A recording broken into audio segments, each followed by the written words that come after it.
Whoops. Okay, hi guys. Welcome back to the Attempt at Lifting with Lauren podcast. We're on episode 7, so that's kind of flying by kind of fast. Today is a chest day for me, so we're going to be doing some benching. I will say, I am fairly proud of my bench pressing ability, because even though sometimes I feel like a complete weakling, I usually can pick back up on benching really fast. Interesting note, that whenever you get really good at, or when you increase a lot of strength, there's more and more research showing that your ability to get back up to that level of strength again after taking some time off gets easier. And also with hypertrophy gains, if you've gained a lot of muscle, it's actually easier for your body to gain back that muscle if you have taken some time off from the gym. So it could be that because I've been benching for so many years, literally since I was a little kid, that it makes it easier for me to get better at bench press. But anyhow, the subject of today is not bench pressing. Actually, the topic for today is going to be dispelling more myths, more mysticals. Topic for today is spot reduction. Let's see. Spot reduction is not a term that most folks outside of the fitness industry would normally use. Normally, the way that the way that spot reduction is usually discussed is it's generally someone asking another person, hey, what exercise can I do to get rid of that fat right there? Or wherever, they just point at some random spot on their body. So in the scientific community or in the fitness professional community, when someone asks that question, we call that spot reduction. So essentially what you're asking is to be able to do some kind of exercise that specifically targets an area of your body to remove fat. And I think the reason that so many people think this is a thing, I'm just going to go ahead and tell you it's not a thing. The reason that so many people think this is a thing is because of, all of the TV ads that are like, hey, buy this Thighmaster product and it's going to make your thighs slimmer and whatever other kind of crazy stuff. When I worked at Anytime Fitness, I cannot tell you the number of people who looked at the adduction machine and they're like, is this going to make my thighs slimmer? And I was like, well, no, it actually isn't. As a matter of fact, it might actually make them a little bit more muscular, which is not necessarily a bad thing. And it doesn't mean they're going to get huge, but anywho. And also an adduction machine is actually more for smaller muscles and also for your butt. So yeah, it doesn't work that way. Anyway, but I've gotten this question a lot, and I got it when I worked at the gym especially. I don't get it quite as much now, but question everybody always has is okay, how can I specifically target this?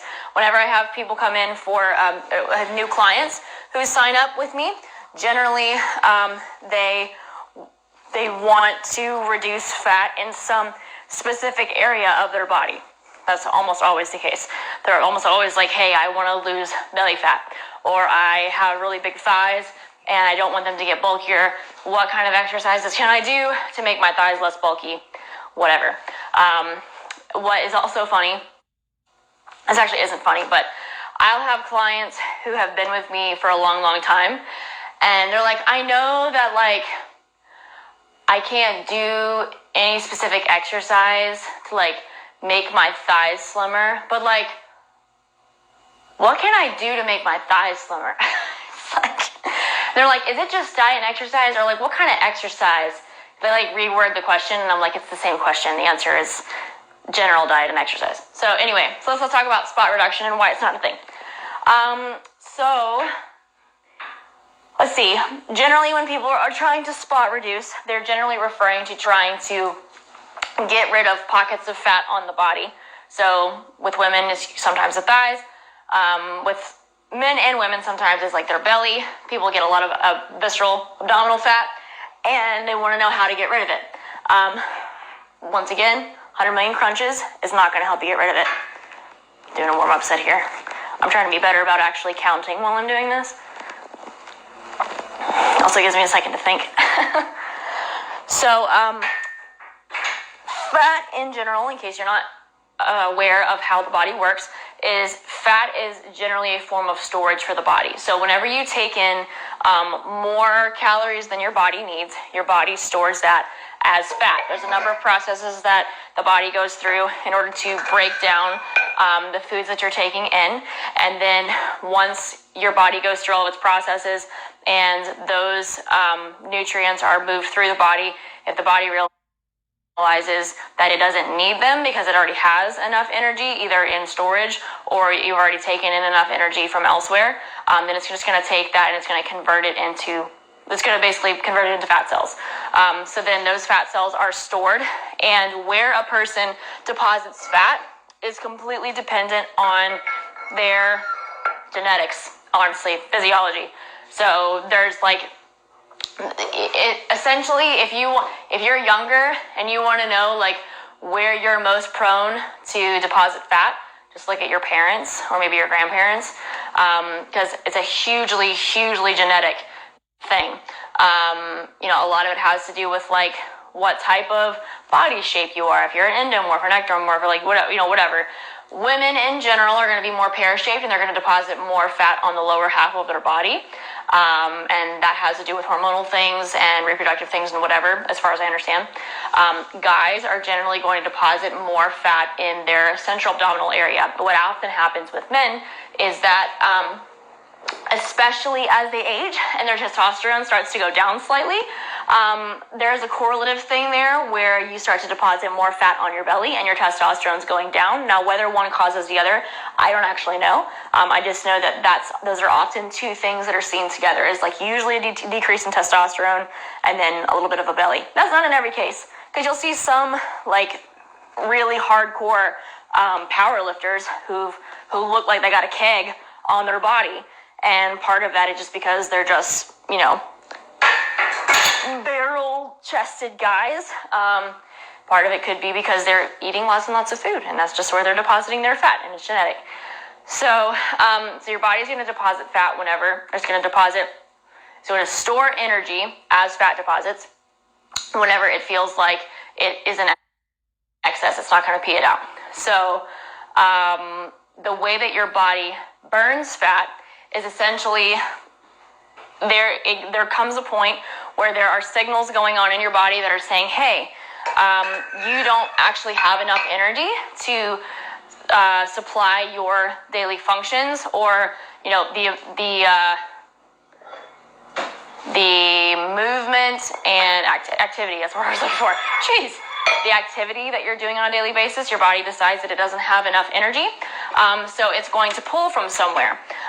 So now, where it pulls is actually also dependent a little bit on your diet, and I know that some people like the keto diet because they feel like it helps target fats more. I think that's debatable, but let's look at it simply. So I'll start with the simple version of this. So whenever your body is in a deficit, where you're not taking in enough energy, it's going to pull from fat stores. There isn't any evidence as of this point that shows that your body has preference as to where it pulls fat from. So there's a girl I follow named Sohee Lee. She has this really great analogy. It's called, hold on, I gotta count. 1.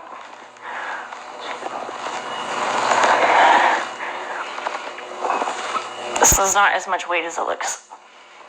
I'm using it's called a women's bar, but I'm using a lighter bar. It's a 35, so this is 65 pounds. She uses this analogy called the paper towel analogy that says that whenever you take one paper towel off of a roll, you can't really physically tell necessarily that you've taken a paper towel off of the roll. I mean, obviously you're holding it in your hand. But as you gradually keep taking paper towels off of the roll will get smaller and smaller and smaller and smaller. And you're not taking the top part of a paper towel. You're not ripping off the bottom part of the paper towel. You're taking one whole paper towel. Your body is essentially the same way. So when you are losing fat, essentially, as far as we know, your body is pulling from everywhere. So what that means, in a sense, is that if you have excess fat stores in one particular area of your body, then it's actually going to take longer for it to look like you are losing fat there. So for example, if I was typical female and I was a little heavier and I especially had like bigger thighs and like my goal was like, I want slim thighs, whatever. So I started to lose fat. I would essentially start to look slimmer in my upper body, which actually I personally do look slimmer in my upper body. Just I don't deposit fat as much there. You would start to look a lot thinner in your upper body before you started to look like you had really lost a lot in your lower body. Like you would look different, but it's harder to tell necessarily because there might be just so much there. So that's to say too, with women, one of the problems there is like a lot of women don't want to lose their breast size. And unfortunately, your breasts are made of fat. So whenever your body is losing fat, a lot of times you will see less breast tissue as well. So that's why a lot of women end up actually dropping a cup size or two or more whenever they're losing weight, because their body is pulling fat from everywhere, including from your breasts. So, with slimmer women or more athletic women, that's why they look like they don't have very big boobs, because their body just doesn't have a lot of body fat. And that's one of the areas that they're pulling from. It is kind of funny to me that some people, I used to actually think the same thing, that some people think that if you like get a stronger chest, that it'll make your boobs bigger. No, it doesn't work that way. If you want your boobs bigger, you either need to get an augmentation or you need to just gain a bunch of fat, because that's how that works. So that's kind of the gist of it, is that your body is going to pull from all over the place. Hold on, gotta count. 2, 3, doing 75. 4, 5, 6. I think I got one more. 7. I don't want to like drop this on my head with nobody here. So yeah, essentially your body is going to pull from all over in order for you to lose fat. So now there are caveats to this, not as far as like which part of your body like overall it's pulling from, but which type of tissue it's pulling from. So this is kind of a side note for my nerdy people. What you are eating, like I said earlier, is going to affect where you're losing mass from. So if you are eating a great amount of protein, then your body is going to be continuously in anabolism, and it's going to continue to take that protein and put it towards your muscle stores. So your body actually doesn't want to have anything on it that burns more calories than necessary in order for your body to survive, and that includes muscle. So if you are not eating in a caloric surplus, then your body's going to not just attack, if you're eating in a deficit, your body's not just going to attack your fat, it's also going to attack your muscle. The only way that you can preserve your muscle is to take an extra protein, and you're probably still going to see a little bit of a loss there. That's another aspect of fat loss, is that if you want to still maintain enough muscle and not look like skinny fat or like you have an eating disorder, you do have to make sure that you're taking in enough protein to actually support your body functions. And then once again, like, it's kind of the same idea though. Your body is not going to remove muscle from a certain area. I know it's going to give some people some ideas. Like, if you're a guy watching this, you probably do not understand this at all. When I've worked with a lot of women, I'm not judging you, I guess. A lot of women are like, I don't want bulky legs. I want slim legs. I need to lose the muscle here or the fat here or whatever to have slim legs. Don't get any ideas that you can just not eat enough calories and also not eat enough protein and then just, slim your muscles down into oblivion. Doesn't work that way either. It's still that paper towel effect. Your body is going to lean out from all over. So top to bottom, bottom top, whatever. And it's going to come off, pretty evenly overall. Only things you can do to speed up the process are, watching diet and exercise. Like literally whenever somebody asks me, hey, what do I do to lose fat in this area? I say, there's no specific exercises that you can do to lose fat in a specific area of your body. You need to watch your diet and make sure you're monitoring your activity. So diet first, because you can never out-exercise a bad diet. No matter how hard you try, your body does not expend enough energy every day to out-exercise a bad diet. There's almost no way to do it unless you're working out like 6 hours a day, and I wouldn't recommend that. The next thing is your activity. So make sure that you are not only working on a regular exercise regimen, so like a strength training regimen is always recommended, but then even like your daily expenditure, like your NEAT, so the way that you're fidgeting around and whatever, and daily walking, getting up and down, moving around, just like excess activity that's outside of your structured workouts. That actually makes up a huge bulk of your caloric expenditure.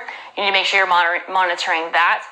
It does get more complicated from there, but those are like some of the basics that I usually try to tell people from the get-go. If you want to lose fat in a, quote, specific area, here's how you do it, but you actually lose it from everywhere. So don't be mad at me if it doesn't go away first. So that's kind of the gist of that. So hopefully that helped dispel a myth for you.